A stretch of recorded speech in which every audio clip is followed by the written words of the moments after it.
train is to build a well-muscled, supple, athletic, happy athletic horse so that he can do the movements of a dressage test easily and without negative tension. So when I train, I think of myself as his personal trainer. And every session that I do with him, unless it's a hack out, a day off, like me taking him to the gym session. Because if you want to train towards something, imagine you're a person and you say, I'd like to do a triathlon, only a baby one, a little one, in 3 months' time. But I'm just going to come home from work and sit on the couch and watch on the television people training to do triathlons and watching them do triathlons, and I'll be able to do it. And you know what? They probably could do it, because essentially dressage is easy, unless you want to do it well. And then it's really hard. So the person training for this baby triathlon has an 100-meter swim, 8-kilometer run, and a 10-kilometer bike. You can tell how much I know about triathlons. And so they go and do it without training, and they get through it. They don't look very good. They come probably, near the bottom of the field, and the next day they're so sore and they're so over it, they think, my gosh, I will never do that again. So if they went to the gym every day and they had a personal trainer and the trainer said, okay, we have to start with some session goals, and then a weekly goal, and then a goal for the end of 3 months, and then you can do your triathlon, and then we'll see how you go. And then that person gets done the triathlon, they complete it, and the next day they feel pretty good, and they think, right, I want to get better at the swim, I want to get better at the run, better at the bike, so that next time I go a little better in the triathlon. It's exactly the same when we're working with the horse. I want to build up the muscles of the horse to create this beautiful athlete, and to do that, I need to be able to control, isolate, and flex every single part of his body.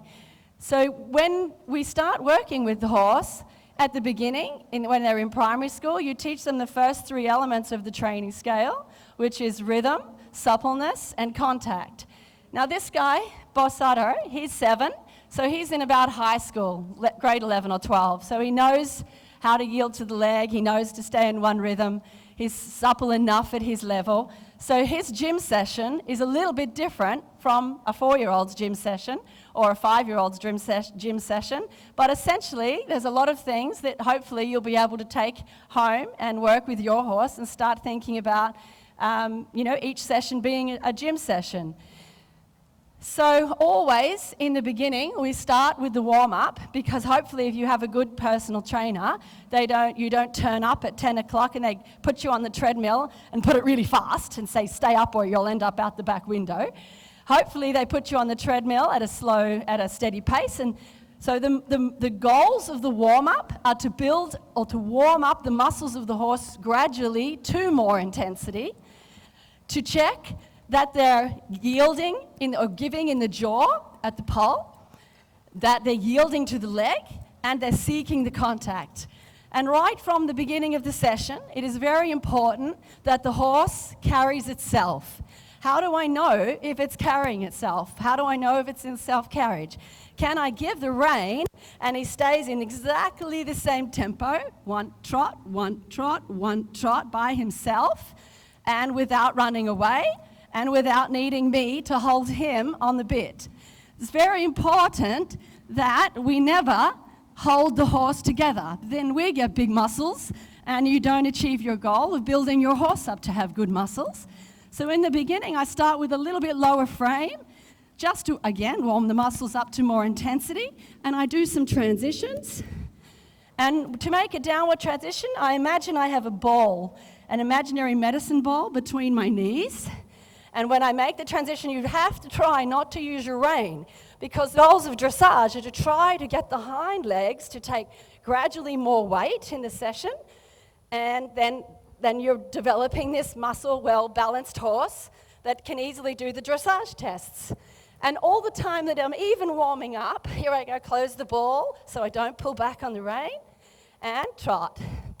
And every time they make a mistake, it's a perfect training opportunity. We don't want to miss training opportunities. Hopefully he will give them to me today so I can show you. So every session, I have a plan for this session, but this is a very abnormal man-made atmosphere, so I might have to dump that plan. He might start tilting in the bridle. And if I do nothing about that tilt, then I approve of it. I say, yes, that tilt is exactly what I want, and I want you to take that with you into the next movement, and the next movement, and the next movement. If he starts to tilt, it's actually a perfect training opportunity for me to address it. Because everything you accept, you say to the horse, that is absolutely right, and I want you to do that in the dressage test for the judges on the weekend.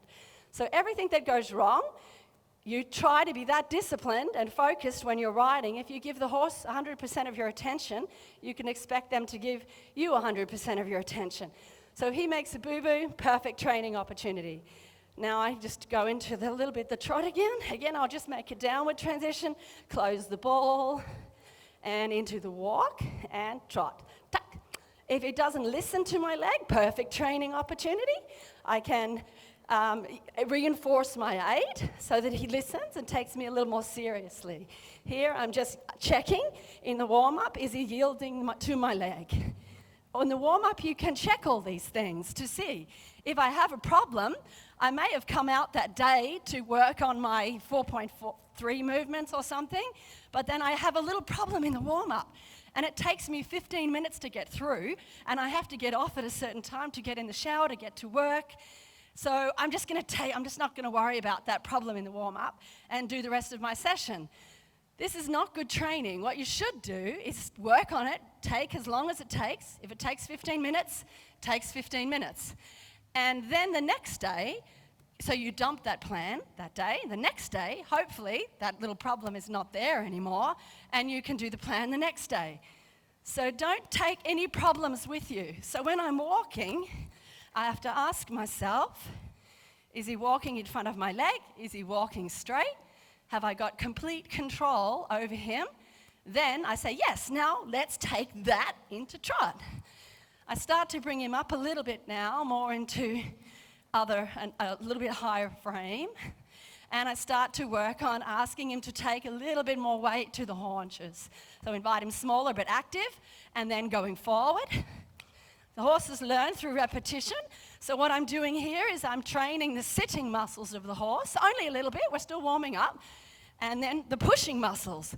It's the first two steps out of the sit. So the first step, the first push from the left hind, the first push from the right hind, that I'm interested in training. And now I invite him to sit. Just got a little inactive then, so instead of staying there, I just say, oh, perfect training opportunity. Let's come back, and again, invite him to sit, active, try not to use my rein, because that blocks what I'm trying to achieve, so then I make it really hard for myself. And of course, I want to be a lot better as a rider, so I make mistakes. So I'm very, very lucky I have a coach that I work with every week, and I'd love to have every day, but can't afford that. And smaller, active, and then bigger. Push, good boy. And every time they do something good, see, we're very quick sometimes to say, oh, you didn't do a good job of that, do it again. We have to be as quick to praise them when they get it right. Into the walk, check it, transitions, oh, smudged that. Perfect training opportunity. Ask again. Walk crisply on my aid and trot crisply on my aid. Very good. Also, when I'm warming up here, I'm thinking about where I'm going, because if precise dressage test riding requires precision, there is only one diagonal line, there is only one center line, there is only one 20-meter circle line. And if I'm on the wrong line, near enough is not good enough. So always in my head I'm thinking, ride, have a plan. Go, your goal, okay, so my goal now is to make a 20-meter circle at B. I'm going to do a couple of little training things there where I push on, and then I invite him to come back again without my reins. Oh, are you going to snort? Wonderful. Another one? Oh, good. This is a sign of relaxation. He's releasing, he's starting to breathe in a cardiovascular way, which I didn't expect in this atmosphere, so I'm very happy. I invite him smaller, and he's just come behind my leg, so I send him on. And then again, I invite him smaller, just again, close the ball, and push on. You see him a little bit behind my leg again. And so I ask him again to come back, but to think, I want him to ask me, can I go on? Can we go on now? And I haven't got it yet. So I invite him smaller, and then bigger. And again, I'm training the sitting muscles and the pushing muscles. And I'm also thinking of my accuracy and the pushing muscles. And now I invite him to sit. And he came back a little bit tight. Maybe I tightened. When something goes wrong, we always have to say, gosh, did I tighten? Did I cause that problem? And then next, and try it again, do something different. Think about what your coach would have said. And then forward again. Repetition is the key. And I asked him back. And hopefully I can get him more and more to the haunches. Remembering the goal is to get the horse more and more to the haunches. That collapsed a little bit to the forehand, so I do it again. And here I'm thinking, after A, 4 strides straight, 2 strides out of the corner to K. That's the precision you need to think of at this level. And I invite him smaller, and then into the walk. Yep, okay. Whoop, came behind my leg. Perfect training opportunity. Go and do it again. Ask again, and smaller, and active, and active. I invite him to be more active with my leg. He answered me, I'm happy, good boy. And then walk. That was better. Perhaps I did it better. And the canter, and then he starts to come a little more uphill. And going on. Good. And invite him back, but again, not using my rein. If I use my rein, he will tighten and I will lose the quality of the canter, which is not my goal. Now I start some little bit travers, inside leg at the girth, and I'm asking the hind legs not just to come in, but to come underneath himself. It becomes more and more to the haunches. Good boy. When I'm happy, I take a little bit shoulder fore. And now on the next long side, if I'm happy that he's in self-carriage, thinking forward, if I have the feeling that he's saying to me, can we go on? Can we go on? Not, can I come behind you? That's an opportunity. Oops, there, he gave me a perfect training opportunity. He said, oh, I know what you're doing. We're doing half pass, so I'm going to start now. So he gave me an opportunity to say, no, wait. And here, it's not just pushing the quarters in, it's pushing the quarters under, asking the horse to take more and more weight to the haunches. Under. And so if I'm a little bit in front of him, how can I influence the hind leg? So our position is very important. You can see I'm trying to give away my inside rein. Very good. Hold the canter, but not with my rein. Whoop, that's scary. And trying not to hold him in this frame with my reins, because then again, I'm making my goal very impossible to achieve. Set up the change, got him in my new outside rein. I'm happy with the canter. Aid, change, good boy. And then we go on, have some fun, and then invite him to sit again. Invite him to come more to the haunches, to sit, train the sitting muscles. And then we go on and yeehaw, have some fun. Good boy. And then, again, inviting him to come smaller. I'm not happy with the way he came back. So I say, oh, perfect training opportunity. Let's try again to come back. And again, he's a little bit behind my leg. So I say, no, this is what could take time, which unfortunately, I don't have today. And come smaller and think forward. I want to feel that's better. Wasn't happy with the transition. We repeat it. I want to feel him saying, can I go on? 20-meter circle at S. Again, inviting smaller. Yeah, I'm happy. Can I pull it off? Yeah, I was happier with that. Room for improvement, but happier. Now I give him a little break. Or him, me. No, him. It's very important that after 7 minutes, roughly, that you give the horse a break.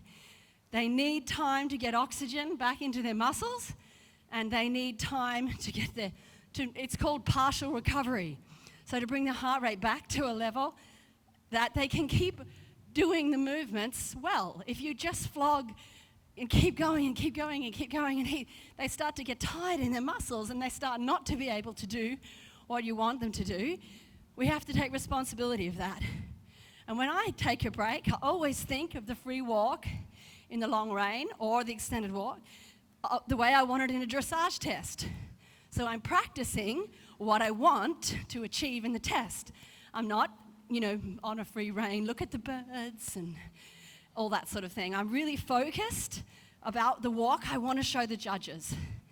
And if there is a mistake, I correct it. And that mistake could just be the line. I imagine I'm the driver of a train, and if he goes over here a little bit, and I say I don't do anything, then I haven't been a good coach, a good trainer. If he derails off the line, it's our job to say, oh, you made a boo-boo. Oh, this is the line I want you to ride. You have to have that much control over the horse to be able, again, to turn them into a happy athlete.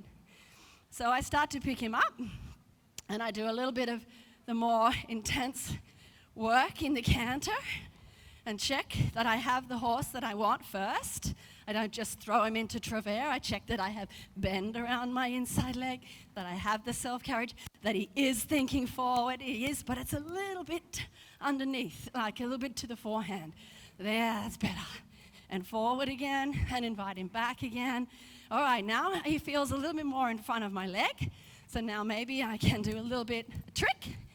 Ask the haunches to come underneath himself. I don't block, because if I block, I make that goal impossible. And then into the shoulder four. Oh, he came a little bit to the forehand. Perfect training opportunity. But you try not to use your reins. Good, now I go forward, have some fun. Think forward. Invite him smaller again. And prepare the half pass. Again, do I have the bend I want? If I don't have the bend I want, why do the half pass? But I have, I'm happy. So we go on. And a little bit more forward, because I've been working with Anna this week, and she's helped me a lot. Not sure that I'm putting it all into practice, but anyway, that's a job for next week. Okay, the counter canter, do I have the balance? No, I haven't got the canter. You can see he's expecting it. He's waiting for it. And I say, oh, I know you know, but I want you to wait. So I'm holding my legs in left canter position, and I'm trying to create the horse, or the canter, or both, that I want to make a flying change out of. It's not just about doing the change, it's about getting the quality in the change. Good, it's coming. There, aid, change. Good boy. Could have still gone wrong, that's horses, but I was in a better opportunity to try to train it. Next time I do some canter pirouette work. Again, I ask, is he thinking forward? Not enough. So we go on, invite him back. This is enough good thinking here for me to say, okay, let's make a working pirouette. And again, even here, I try to change gears. I make this canter a little bit longer, asking myself if is he in self-carriage. Just came behind my leg, so I'm not going to make it any harder yet because he lagged. And is he thinking forward? Nope. So we go forward again. When he is thinking forward, then I can make the degree of difficulty a little bit smaller. My inside leg is crucial here to keep the bend, to keep the activity, and to make sure the inside hind leg doesn't step to the side. Now he's just come behind my leg. Perfect training opportunity. Out we go. Try again, but first time I rejuvenate and refresh, have some fun. And then invite him smaller without using my rein. Close the ball, close the ball, close the ball. Good boy. And then again, can we have this forward-thinking attitude that I can make a more difficult movement? Ask the hind legs to take the weight. Inside hind leg, active with my inside leg. And go out, good boy. And then I set up the change, but again, I think to myself, is this the canter that I want to change from? Is this a good attitude? Wait, he's propping again. You can see him going, oh, change now? What about now? Are we going to do it now? Now? And I'm going, no, wait till I say. Again, I'm holding my legs in right canter position, and I wait. There is a good chance. 8, change, good boy. Good. And I'll do some trot, because you always do equal work on both reins, and I wasn't happy with the transition, so I do it again. Equal work on both reins. You practice some movements of your test that you're building the horse so that it's able to do what you want it to do. Again, it came to the forehand, so I tried again. So I like that sign. So I have to ask myself, am I talking too much and not concentrating? I want active, yeah. And then just on my seat, push him into trot. Good. I was talking too much. Good. All right, now I have to check that I have him in balance. I might just do a little engagement check. Does he respond? And without using my reins, I try to bring him into speed control, to bring him back under the control with the engagement, the feeling that I just had when I pushed. Good. Now I bring it into control, close the ball, and invite him back again. Then we can start some lateral work, the shoulder in, where I ask the horse to, again, bring the inside hind leg underneath himself, and I take the same bend into travers. It's exactly the same bend, shoulder in, and I do travers on the half-meter circle, and again, my goal is to ride the outside hind leg underneath himself into this magic third dimension that I'd love to be able to get a bit more access to. Underneath himself, keeping the rhythm, keeping the self-carriage, that I'm not holding him, because then I'm not doing any service to him. Shoulder in, and I'm going to ride this to the flowers, the half pass. The same bend that I had in the traverse, I take into the half pass. Again, can I give the inside rein? Because if I can, that means I have enough bend. Wake him up and invite him back without using my rein, because then I do a disservice to him. Check the shoulder in right. The rider should always aim never to do something out of a habit. That you never take the inside rein or kick out of a habit, that you have a goal or a plan. When you take the inside rein, or you invite him with the inside rein to look a little bit more to the inside, that it's for a reason, and that you achieve it. Here's the shoulder in, take it into the travers on the circle, active, outside hind. Can I engage it a little more? Always challenging yourself. The person who goes to the gym every day but never gets out of their comfort zone, small steps in the half pass. Let's see. Here's me challenging myself. Small steps and big steps. In the movement, we can change gears. If I never challenge myself, then I never get better. The horse doesn't get fitter, doesn't get stronger, doesn't get more supple, doesn't achieve our goals. So always equal work, both sides. Same bend, never take the problems with you. Every mistake's a perfect training opportunity. Give them breaks. And I always think about the movements that I don't like doing. And they are the medium and extended trots, especially sitting, and the center line. So if I leave them alone because I don't like riding them, then they don't get better. So for me, I think, right, I don't like riding them. I need more practice at them. Therefore, we practice them. So I make sure I do some of my nemesis work, and not just the work that I like to do, which is the suppling. And I know in my head I haven't done the left canter pirouette. I don't think. No, I did do it. Sorry. Okay, good. I give him his little break for partial recovery. Let the muscles gain some oxygen so the next day he's not a grumpy man, that he's happy to work again. I try and train them 4 or 5 days in the arena, 1 day out. But always with a goal. And if I have a competition in a few weeks, the training goals are a little bit different. I start piecing together movements of the test, make sure I do a test once a fortnight, and I redo any parts of the test that I wasn't happy with. So if I do a shoulder in ride and he's coming a little bit to the forehand, behind the leg, turn away, do it again. Sometimes it takes me a whole session just to get through a test.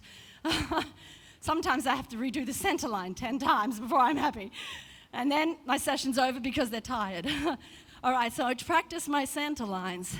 So I did there too. I would do it again because he came. I didn't have him completely under control. Do I have the bend around the inside leg? 2 strides straight. 1, 2, 4 strides straight to A. 2, 3, 4. Turn to the center line. And on the center line, shoulder 4. So there's people that can only see 2 legs. Invite him to come smaller without using my rein. And then go forward. Good boy. Maybe next time I come up the center line, I'm happy like that. And I do the halt. Good, and I might just refresh this again and have some fun and pushing and practicing the medium and then inviting him smaller, smaller, smaller. 2 strides straight after F, 4 strides straight to A, up the center line, shoulder 4, sit tall. I want to make a good impression from the beginning. And invite him to come to the haunches, to the haunches, to the haunches, and halt. Usually at home I check in the mirror. Good boy.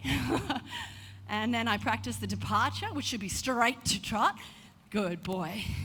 And the next movement of the test is always the extension, which I just hate, which is obviously why they put it there. And smaller, and then bigger. I always rise the first one because sometimes there's, I don't know why. Remember I said I don't like them. So maybe I make a few mistakes and I don't want to hinder him. Good, so I do another one. And there were a few mistakes, which is why I am doing it again. I want 1 trot. I want the hind leg to come over the track of the front leg on the straight line. And when I invite him back, not using the rein, active. Good boy. Good. Maybe there's a little bit more. We have to try to challenge ourselves to train on the edge a little bit. Otherwise, it's just a little bit tipping to the forehand. Oh, good. I did what I hate doing. I took a shortcut. Sometimes we do them when we write tests. I hate them. I have so much damage control the next day. It's just frustration because I want to be better. Okay, don't use your rein. Ride the hind leg under. Don't use your rein. It's not your fault if I can't do this. And smaller, smaller, smaller, and invite him to halt. Leg at the marker. See, and I'm overshot it. In the rein back, nothing to do with your hands. Always just the seat and the leg. Good boy. And forward. If you use your rein, he wasn't thinking forward, coming out of it. Perfect training opportunity. And again, pushing into the halt. And maybe because I'm not concentrating, but I should have practiced that at a marker because I overshot it there. So bad training. I do it again. My goal is P. And I push to it. And I drive to it. And I've overshot it. But I'm happy because I didn't take a shortcut. So I'm happy with him. It wasn't him, it's me. And again, you have to be pretty tough on yourself. You have to have a lot of determination and discipline. Sometimes you have to wear them down with your patience, with your corrections. So my goal is E. Hind leg under, and push. Again, I overshot it. I'm thinking in my head something that I worked with Anna this week, and I'm not putting it together very well. I try again at C. Bend, push together, into the halt. Square. Say yes. Yay! Okay, I was happy with that, but I'm still a leg marker. I'll work on that next week. And so I've done my work I've balanced my session, and now at the end, I always usually do something like the center line and halt and be happy with that. But now I'm just going to let him have the long line again. Check that he's still as happy as he was at the beginning, that he's seeking the contact without speeding up. So even here, he's in self-carriage. The wither is still up. The hind leg, I hope, is still coming to the track of the front leg. Even though I'm not chasing the activity, And here I can just invite him smaller in the trot by going slowly posting in the saddle. So rise, slow, good boy, and out of it.